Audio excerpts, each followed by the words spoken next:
Hello friends, so today we're going to discuss the problem B from the latest Codeforces Global Round 12, problem named Ball of Steel. This problem is very simple if you just draw out the test cases and then it will become more clear. So I'll tell you the examples and the question in very simple terms. It states that you are given K, like you are given N balls in this grid, and then you have also given a non-negative integer parameter K. Okay, and then what you can do in this problem is you can take any of these balls which is given in this grid and charge them. So if you take any ball, you have to just take only one ball and charge that ball. If you charge that ball, all the other balls which are in the range at most k distance, the k Manhattan distance from that ball will attract to that point and come to that ball. In simple terms, as you can see in this example, if you charge this ball, all the balls which has the Manhattan distance, like the Manhattan distance between the charged ball and the other ball which is less than or equal to k, will attract to that ball and come to this point only. So as you can see, then both of these balls will come to this point and they will get removed from this grid and the other balls will remain. So you have to find out the minimum like number of charges you have to do. So as you can see, in the first chance you do one charge and all the balls like surrounding this charged ball will come to the charged ball, and then in the other chance you can do the same thing.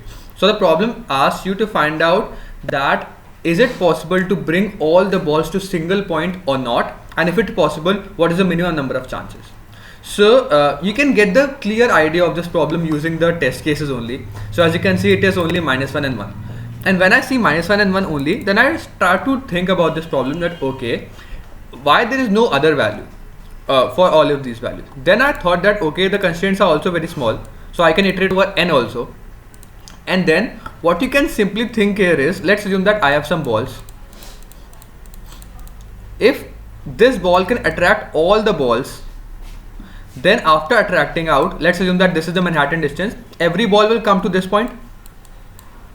Okay, and then only this ball will remain, and all the balls in the Manhattan distance of this ball will get removed. I hope you get the point. So even if I charge, let's assume that there is one more ball left at this point. Even if I charge this ball, both of these balls will have a Manhattan distance greater than k.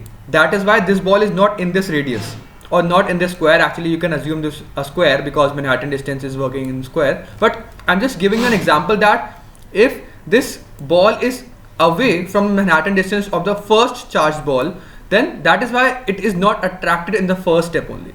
If it is attracted in the first step, then it only takes one chance for any ball to attract all the balls, or it is not possible at all, because if there is some ball left, then its Manhattan distance from the other ball, initial charged ball, is obviously greater, and even if you charge this ball, you cannot get closer to this ball, and thus the answer is only 1 or impossible. Now how you can check? You can take every ball and find out whether this is the starting charged ball. If you take this as a starting charged ball, then take this as a starting charged ball and find out the distance between every other ball with this distance. If every other ball is, and the Manhattan distance between every other ball and this ball is less than or equal to k, then the answer is yes, it can be done in only one step, or else the answer is -1 if you cannot find the answer. And that's the logic for this problem. I'll take on to the code part now. So this is the code. Take the input of n and k and take the coordinates of all the balls in this vector of pairs, and then find out the total. Total means how many from the current charged ball, how many total balls you can get. So I find out the Manhattan distance from every, like from the starting charged ball to every charged ball. If it is less than k, I increment the total. And if I see that if I can find out any charged ball from which I can attract all the charged ball, which means the total will become equal to n, then the answer is 1, that I can take this as a charged ball and attract all the balls in only one step. Else if we cannot hit this for loop any condition in any of the cases, then the answer is -1. Obviously that I cannot do this case in any of the following orders. I hope you understand the logic and the code of this problem. If you still have any doubts, you can mention down in the comment box. More videos are coming soon, so stay tuned. I'll see you in the next one. Keep coding. Bye.